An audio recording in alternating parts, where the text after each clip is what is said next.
2 বছর যেতে না যেতেই জুলাইয়ের এত বেহাল দশা কেন? আজকে প্রধানমন্ত্রী তারেক রহমানের সাথে জাপানের একটি প্রতিনিধি দল দেখা করে কি বলেছে? আজ হঠাৎ কেন ইউনূসের উপদেষ্টাই বলছে সব দোষ খলিলে? এবং বৈষম্য বিরোধী ছাত্র আন্দোলনের পেজ কেন ফেসবুক রিমুভ করে দিল? আজকে এই বিষয়গুলো নিয়ে কথা বলবো। সাথে সাধারণ ছাত্রছাত্রী বা জেনজি তারা কি ভাবছে, সাথে আসুন জুলাইকে কিভাবে মূল্যায়ন করছে একজন তরুণীর মুখে সেটা শুনবো। আজ 1 জুলাই 2016 সালের এই দিনে গুলশানের হলি আর্টিজানে জঙ্গি হামলায় 2জন পুলিশ নিহত হয়েছিল, 50 জন পুলিশ কর্মকর্তা আহত হয়েছিল, এছাড়া অনেক দেশি অনেকেই নিহত হয়েছিল। সেই জঙ্গি হামলার এবার 10 বছর পূর্তি হলো। আজকে বাংলাদেশের প্রধানমন্ত্রী তারেক রহমানের সাথে জাপানি একটি প্রতিনিধি দল দেখা করে। সেই প্রতিনিধি দলে জাইকার প্রেসিডেন্ট ছিলেন, জাপানের বৈদেশিক সম্পর্ক বিষয়ক সংসদীয় উপমন্ত্রী শিমাদা তোমাকি ছিলেন। তারা কি বলেছেন? পত্রিকায় দেখলাম তারা মাতারবাড়ি প্রজেক্ট এবং অন্যান্য project, metro rail, third terminal এসব নিয়ে কথা বলেছে। কিন্তু জাপানি প্রতিনিধি দল খুব স্পষ্টভাবে তাদের অসন্তোষ প্রকাশ করেছে জাপানি সহায়তায় যে মেট্রো রেল করা হয়েছে ঢাকায়, সেই মেট্রো রেলে আপনারা জানেন কুরবানির সময় গরুর হাট বসেছিল। এছাড়া জুলাই আগস্টের জঙ্গি আন্দোলনের সময় এই মেট্রো রেলের স্টেশন ক্ষতিগ্রস্ত করা হয়েছে। এছাড়া মেট্রো রেল এর বিভিন্ন জায়গায় মাটি কেটে নেওয়া সহ বিভিন্ন রকমের অভিযোগ জমা হয়েছে। সেই অভিযোগের প্রেক্ষিতে এই জাপানি প্রতিনিধি দল তারেক রহমানকে বলেছেন যে এই মেট্রো রেল করার সাথে তাদের অনেক জীবন জড়িত। কমপক্ষে 11 জন জাপানি এই হলি আর্টিজানে জঙ্গিদের দ্বারা খুন হয়েছিল। সুতরাং এটি তাদের একটি আবেগের জায়গা, এবং তখন অনেকেই ধারণা করেছিল যে জাপানি সহায়তা বোধহয় প্রত্যাহার করা হবে, জাপান হয়তো আর মেট্রো রেলে কাজ করবে না। বরং তারা শোককে শক্তিতে পরিণত করে মেট্রো রেলের কাজ সময় মতো কমপ্লিট করেছে, এবং আগের সরকারের আমলে তারা এই কাজগুলো করেছে। আমি যখন অস্ট্রেলিয়া ন্যাশনাল ইউনিভার্সিটিতে পিএইচডি করতাম, ঠিক আমাদের সময়ে তখন মাস্টার্স করতো জাপানি এক তরুণী আতসুকো তানাকা, আমার খুব ভালো বন্ধু ছিল। এই আতসুকো তানাকার বাবা একজন প্রকৌশলী ছিলেন এবং এই মেট্রো রেল ব্যাপারে খুব এক্সপার্ট ছিলেন। তিনি তার রিটায়ার্ড লাইফে 80 বছর বয়সে এই বাংলাদেশে এসেছিলেন এই মেট্রো রেল করতে, এবং he was killed on that day. আমার ধারণা ছিল যে আতসুকো তানাকা বোধহয় আমার উপরে, বাংলাদেশের উপরে খুব রাগ করবে, কিন্তু আমাকে খুব অবাক করে দিয়ে আতসুকো তানাকা বলেছিল, এবং সে বাংলাদেশে এসেছিল তাও বাবার মৃত্যুর পরে, সম্ভবত 2023 সালে, এবং সে একটি শান্তি সপক্ষে চিঠি লিখেছিল বাংলাদেশের প্রধানমন্ত্রী শেখ হাসিনাকে। এবং তারা এই যে বাবাকে হত্যা করেছে এর জন্য তার কোনো ক্ষোভ নেই দেখলাম, বরং সে শান্তির পক্ষে, যেন বাংলাদেশের স্কুল ছাত্রছাত্রীরা শান্তির পক্ষে কিভাবে কাজ করতে পারে সেটা নিয়ে এসে বাংলাদেশে কিছু করা যায় কিনা সেজন্যই সে বাংলাদেশে এসেছে। তো সেই মেট্রো রেলে আজকে এই তারেক রহমান সরকার যে অবজ্ঞা উপেক্ষা দেখিয়েছে, তারই প্রতিক্রিয়া জানাতে এসেছিল আজকের এই জাপানি প্রতিনিধি দল। এই জুলাই আগস্ট শুনতে শুনতে কান ঝালাপালা। এখন তো ফেসবুক খুললে জুলাই সিডিআই, আমি জানি না এই সিডিআই বলতে কি বোঝে। তবে খুব মজার একটা ব্যাপার হলো যে বৈষম্য বিরোধী ছাত্র আন্দোলন, যারা এই নামের আড়ালে জামাতের হয়ে, শিবিরের হয়ে, জঙ্গিদের হয়ে জুলাই আগস্টে একটা গন্ডগোল করেছিল, অভ্যুত্থান করেছিল তাদের ভাষায়, সেই বৈষম্য বিরোধী ছাত্র আন্দোলনের যে ফেসবুক পেজ ছিল, সেটা ফেসবুক পেজ কর্তৃপক্ষ মেটা ডিলিট করে দিয়েছে। এটার কারণ খুঁজতে গিয়ে জানা গেছে যে ফেসবুক ডিলিট করেছে কারণ তারা প্রচুর ফলস ম্যাটেরিয়াল সেখানে আপলোড করত, এবং এটা এখন সবার কাছে মোটামুটি ক্লিয়ার যে এই বৈষম্য বিলোপের জন্য নয়, বরং এটা ছিল জঙ্গিদের একটা প্রতারণার আন্দোলন। বাংলাদেশের সাধারণ মানুষকে প্রতারণা করে এরা বাংলাদেশটাকে একটা জঙ্গি স্থানে পরিণত করার জন্যই এই জুলাই আগস্টের জঙ্গি আন্দোলনটা করেছিল। সুতরাং ফেসবুক তার সেই কাজটি করেছে।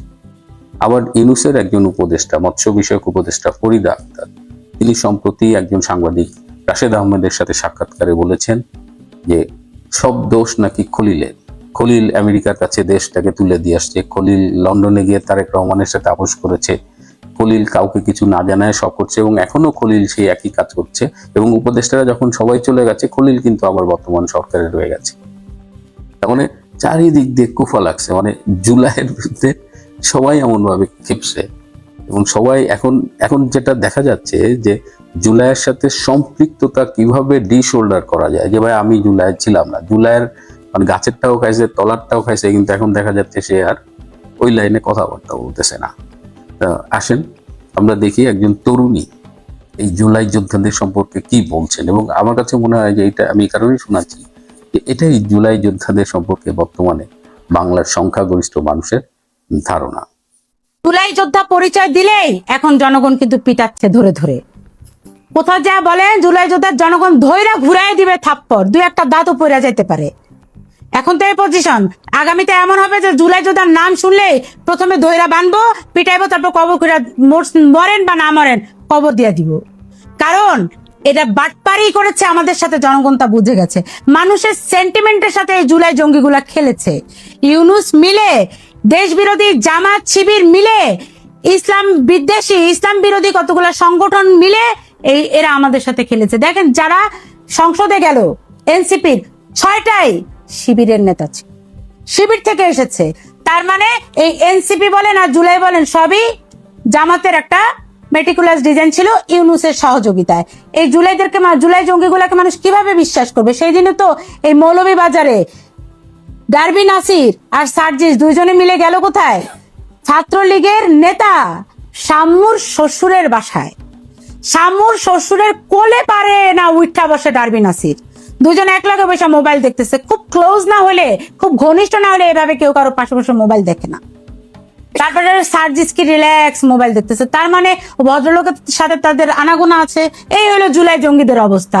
সকালে বলে দোসর দোসর, আর বিকালে গিয়া দোসরের ঘরে গিয়া বিরিয়ানি খায় আর ঘুমায়। এই যদি হয় জুলাই, তাহলে জুলাই যোদ্ধাদেরকে মানুষ পিটাবে না তো কি করবে? একদিন এমন আসবে যে এখন তো এরা পালিয়ে যাচ্ছে, পরবর্তীতে পালানোর জায়গাও পাবে না। অতএব এই জুলাই জুলাই বলা বন্ধ করেন। জুলাই সনদের বাস্তবায়নের নামে আমার 72-এর সংবিধানকে লুণ্ঠিত করার চেষ্টা বন্ধ করেন।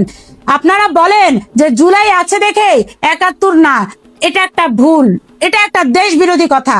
জুলাইয়ের মতো এটা একটা আন্দোলন করেছিল, কোটা বিরোধী আন্দোলন, কিন্তু সেই কোটায় এরা উপদেষ্টা হয়েছে, সেই কোটায় এদেরকে এমপি হতে দেখেছি আমরা। সেই কোটায় চিকনা ছেলেগুলা যাদের গায়ে কোনো মাংস ছিল না, ওদের গায়ে 20-30 কেজি মাংস হয়ে গিয়েছে।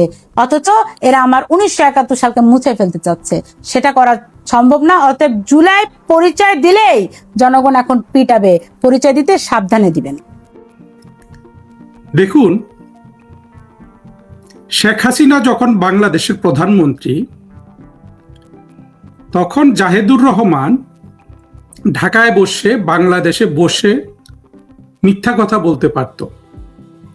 আজকে জাহেদুর রহমান যখন প্রধানমন্ত্রী, তখন শেখ হাসিনা বিদেশে বসেও সত্য কথা বলতে পারবে না। এটাই কি আমাদের প্রধানমন্ত্রী তারেক রহমান সাহেবের প্রদত্ত বাকস্বাধীনতা? আচ্ছা বলুন তো, এই যে জাহেদ যে কথাগুলো বলতো যখন আওয়ামী লীগের সরকার ক্ষমতায়, ঢাকা শহরে তার ইউটিউব চ্যানেলে এবং বাংলাদেশের সব টেলিভিশন চ্যানেলে, তাই না? সে তো তখনও টক শোতে এক বড় কথক ছিল। সে যে বলতো শেখ হাসিনাকে দিল্লি দাসী কিংবা ভারত একটা ছেঁচড় দেশ,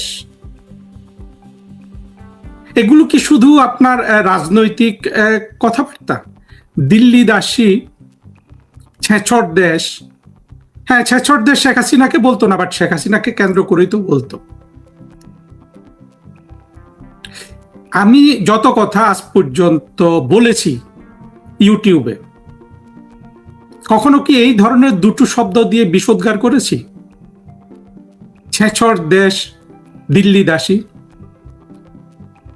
কিংবা বাংলাদেশ আওয়ামী লীগের পক্ষে যেসব লোকজন বিদেশ থেকে কথা বলে, হ্যাঁ তাদের দুই একজন অবুঝ অবোধ আছে, তারা বিভিন্ন জনকে গালি দেয়, তারেক রহমানকেও অশোভন কথা বলে, কিংবা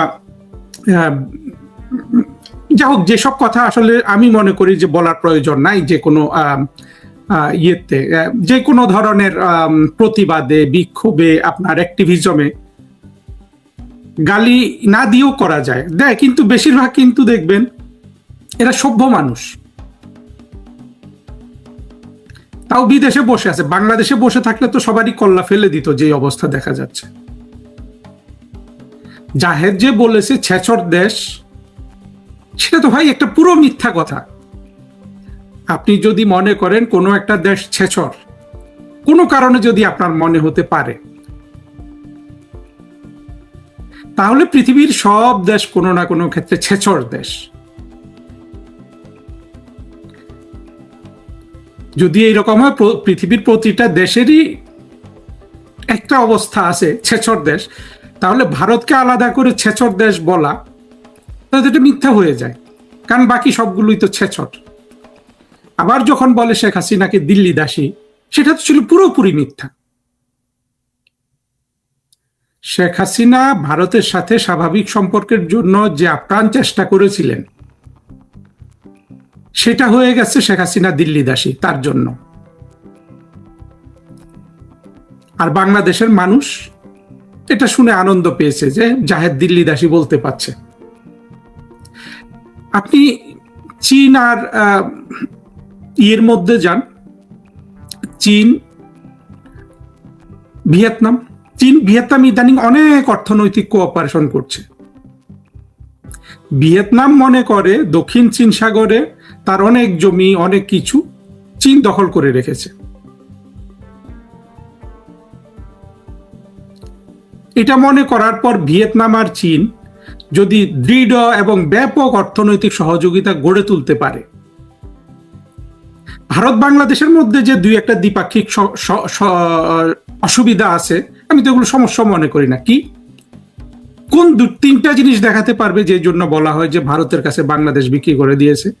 একটা হলো বাণিজ্য বৈষম্য, এগুলো নিয়ে এখানে কথা বলবো না, জাস্ট উদাহরণগুলো দেখায়। বাণিজ্য বৈষম্য, তারপরে আপনার নদ নদীর পানি বন্টন, সীমান্তে হত্যা। এই সমস্যাগুলো পৃথিবীর কোন দুটি দেশের মধ্যে নাই রে ভাই। ভিয়েতনাম যদি মনে করে তার অঞ্চল, তার দ্বীপ, তার সাগর চীন দখল করে রেখেছে, তারপরে সে চীনের সাথে বাণিজ্য করতে পারে।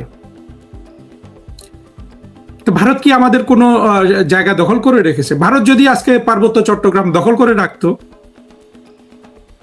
তারপরে যদি আমরা ভারতের সাথে স্বাভাবিক সম্পর্ক করতাম, তাহলে বলা যেত যে না, শেখ হাসিনা দিল্লি দাসী।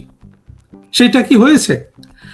আর একই কথা না, ভিয়েতনাম যদি মনে করে তার একটা অঞ্চল দখল করে রেখেছে চীন, তারপরেও ব্যবসা করে, সেটা কি কিভাবে আপনি বলবেন কেন তারা ব্যবসা করে?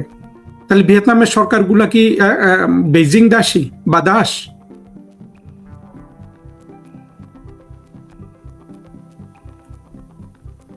ভারত বাংলাদেশের কোনো অঞ্চল দখল রেখেছিল না, তারপরেও শেখ হাসিনা স্বাভাবিক সম্পর্ক করলে শেখ হাসিনা দিল্লি দাসী হয়। এটা মিথ্যা কথা না? শুধু তো মিথ্যা না, মিথ্যা হলে তো কোনো সমস্যা ছিল না। এ তো জঘন্য বিষোদ্গার। জাহেদ ঢাকায় বসে বসে শেখ হাসিনা সরকার যখন ক্ষমতায়, তখন এই কথাগুলো বলেছে এবং তার বাক স্বাধীনতাকেও হরণ করে নাই। আজকে শেখ হাসিনা যখন বিদেশে বসে কি বলেছেন, উনি বাংলাদেশে আসবেন বলেছেন। এটার জন্যই তো কালকে জাহেদ বলছে যে হ্যাঁ, এখন তার বক্তব্য বন্ধ করে দেওয়ার জন্য সাংবাদিকদের বলেছে না, আদালতের রেফারেন্স দিয়েছে না।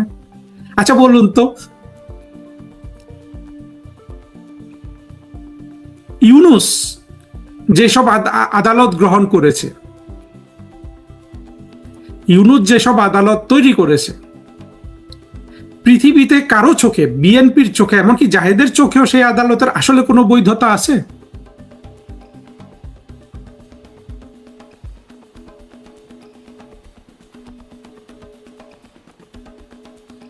শেখ হাসিনাকে সেই আদালত ফাঁসি দিয়েছে। তারা নাকি শত শত চিঠি লিখেছে দিল্লিকে শেখ হাসিনাকে ফেরত দেওয়ার জন্য। শেখ হাসিনা দেশে আসবে এই কথা বললে কেন তার বক্তব্য বন্ধ করতে হবে? ওদের তো খুশি হওয়া উচিত, বলা উচিত যে আমরা তো এটাই চাচ্ছি, আমরা চিঠি দিয়ে করতে পারিনি, শেখ হাসিনাকে বাংলাদেশে আনতে পারিনি, উনি এখন স্বইচ্ছা আসতে চাচ্ছেন, বা বলতে পারে যে দিল্লি দাসীটা এখন স্বইচ্ছা আসতে চাচ্ছে, আসো আসো, এটাই তো বলে। জঙ্গিরা কিন্তু তাই বলে, তাই না? আমি যখন ফেসবুকে কোনো পোস্ট দেই বা আমাদের সহযোদ্ধারা যখন ফেসবুকে কোনো পোস্ট দেয় শেখ হাসিনা আসবে বলে, বাংলাদেশে চরমপন্থী জঙ্গি যারা জুলাই উত্থান করে তারা কি বলে? তারা একটা ছবি দিয়ে বলে আসো আসো, ডাক দেয় না?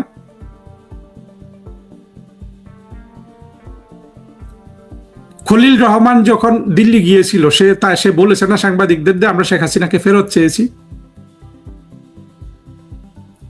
এখন শেখ হাসিনা আসবে, এটার জন্য তো ওদের ওদের প্রাণ খুলে হাসা উচিত, আনন্দ করা উচিত, নৃত্য করা উচিত যে শেখ হাসিনাকে ফাঁসি দেয়া গেল, দেওয়ার সুযোগ তৈরি হচ্ছে।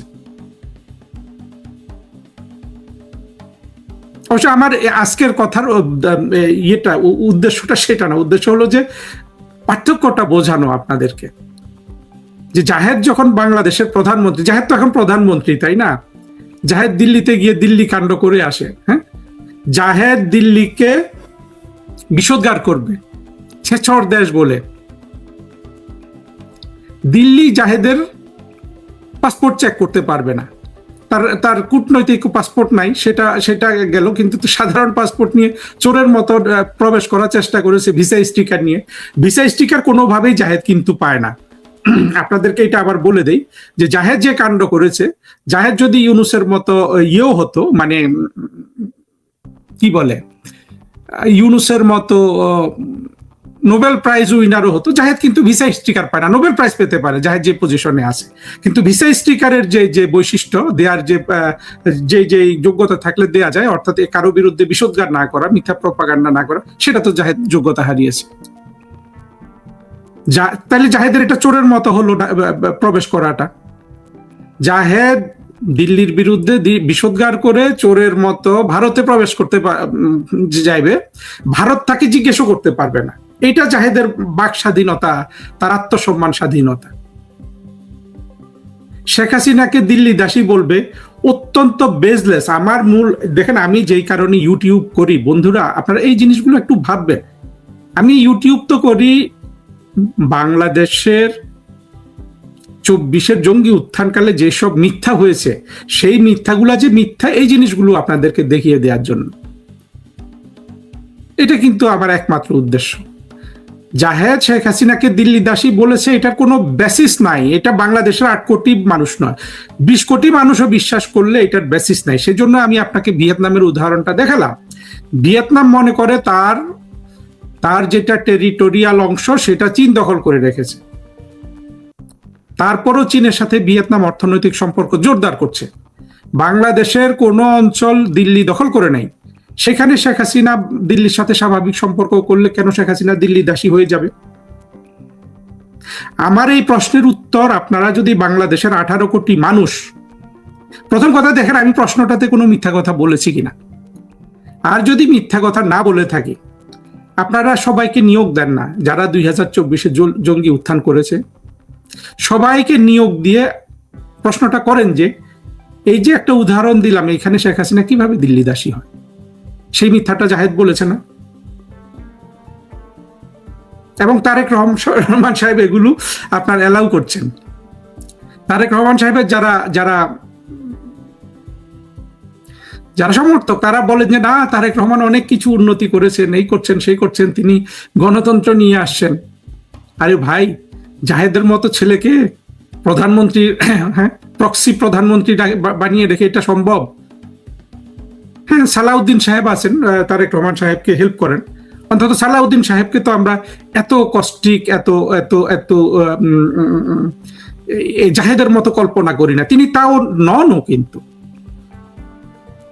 24-এর এই যে জাহেদ ছেলেটা, ও নাকি নাস্তিক ইত্যাদি ইত্যাদি আমি শুনেছি, অবশ্যই না, জামাত জঙ্গিদের মতো না সে, তাহলে পাকিস্তানি সেকুলার। দেখেন, কোন বিচারবোধ একেবারে জঙ্গিদের মতো, যে সে ভারতকে বিষোদ্গার করবে, ভারতকে মিথ্যা বলবে, হ্যাঁ, চোরের মতো ভারতে প্রবেশ করবে, ভারত তাকে কোনো প্রশ্ন করতে পারবে না।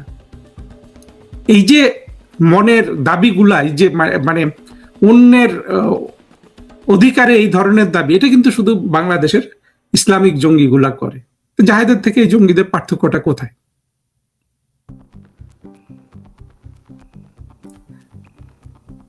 আসলে জিনিসটা দেখেন, যখন একটা মুক্তিযুদ্ধপন্থী সরকার থাকে, আপনি বাংলাদেশের মুক্তিযুদ্ধপন্থী হওয়া মানে ইনহেরেন্টলি আপনি গণতান্ত্রিক। ফলে শেখ হাসিনার আমলে জাহেদ যা ভোগ করছে, যেই স্বাধীনতা, জাহেদের আমলে শেখ হাসিনা সেটা পেতে পারে না। এবং এটা শুধু শেখ হাসিনার একার সমস্যা নয়, এটা আজকে বাংলাদেশের যারা যারা এই সরকারগুলোকে সমর্থন করছেন তাদের সবার সমস্যা, তাদের সবার বাক স্বাধীনতার একই অবস্থা। কিন্তু আপনারা টের পাচ্ছেন না, আপনারা নিজেরাই তো বাক স্বাধীনতা কি বোঝেন না। সেজন্য আপনারা তারেক রহমানের সরকারকে বাক স্বাধীনতা দিচ্ছে বলে অনেকে প্রশংসা করতে পারেন। আপনারা যদি মূর্খ হন, এই ধরনের সরকার তো সেগুলো হরণ করবেই এবং বাংলাদেশ সেদিকে যাচ্ছে। আরেকটা যে কথা বলেছিলাম, দেখেন আমি কিন্তু তারেক রহমানের সরকারকেও সম্মান করে কথা বলি, প্রধানমন্ত্রীকে সম্মান করে কথা বলি, খালেদা জিয়াকে সম্মান করে কথা বলি, কারণ সম্মানটা তারা ডিজার্ভ করেন। কেন ডিজার্ভ করেন জানেন? আপনার দৃষ্টিতে তারা পলিটিক্যালি আপনার অপোনেন্ট, এটা হতে পারে। হ্যাঁ, তারা, আমি তো এটাও বলি যে খালেদা জিয়া, তারেক রহমান মুক্তিযুদ্ধের চেতনা তারা বোঝেন না, মানেন না। সেটা স্বইচ্ছা হতে পারে, অনিচ্ছা হতে পারে, কিন্তু তাদের পেছনে তো ভাই বড় একটা জনসমর্থন আছে। যাদের এত বড় জনসমর্থন আছে তাদেরকে জাহেদরা যেভাবে শেখ হাসিনাকে উলঙ্গ হয়ে গালি দিত, সেইভাবে গালি দেওয়া যায় না। আমার পক্ষে সম্ভব নয় বিএনপিকে যত মানুষ সমর্থন করে তাদের বাদ দিয়ে বাংলাদেশ কল্পনা করা। সেই বাস্তবতা কিন্তু ৭২ সালে ছিল, ২০২৬ সালে নাই। বাংলাদেশকে আমাদের গঠন করতে হলে বিএনপিকে নিয়েই করতে হবে, কিন্তু স্বাধীনতা বিরোধী জঙ্গি জামাত অন্তত তাদেরকে তো আমরা বাদ দিতে হবে, কারণ তারা এই দেশের একমাত্র কোর এনিমি। তাদের ব্যাপারে কিন্তু সম্মান দেখানোর কোনো জায়গা নেই। জাহেদের ব্যাপারে আমার সম্মান দেখানোর কোনো জায়গা নেই। আমি জাহেদকে অসম্মান করব বলে জাহেদ শেখ হাসিনাকে দিল্লি দাসী বলে গালি দিবে? আচ্ছা বলেন তো, জাহেদ ছেলেটার হাইট কত, ওয়েট কত, লেন্থ কত, দাঁত কয়টা, চুল ছাড়া এই ছেলেটার আর কিছু বড় আছে? আর গলার বিষ ছাড়া, অন্তরের বিষ ছাড়া, চুল আর অন্তরের বিষ ছাড়া এই ছেলেটার আর কোনো কিছু কি সাইজ মতো আছে? ওর এই সাইজ দিয়ে শেখ হাসিনাকে দিল্লি দাসী বলা যায়?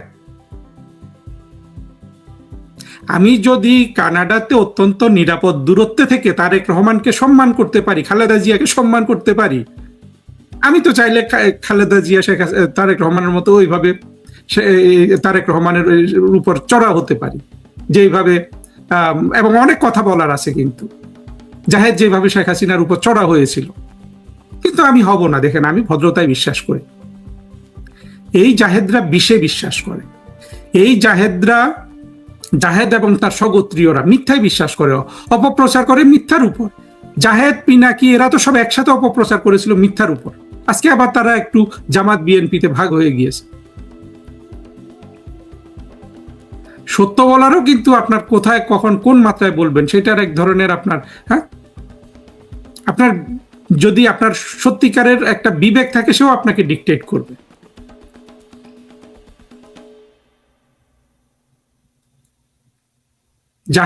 জাহেদ তুমি বাবা শোনো, কালকে তোমার ওই সাংবাদিক সম্মেলন আমি দেখেছি যেখানে তুমি এগুলো বলেছো, তোমার মুখে তো হাসি নাই বাবা।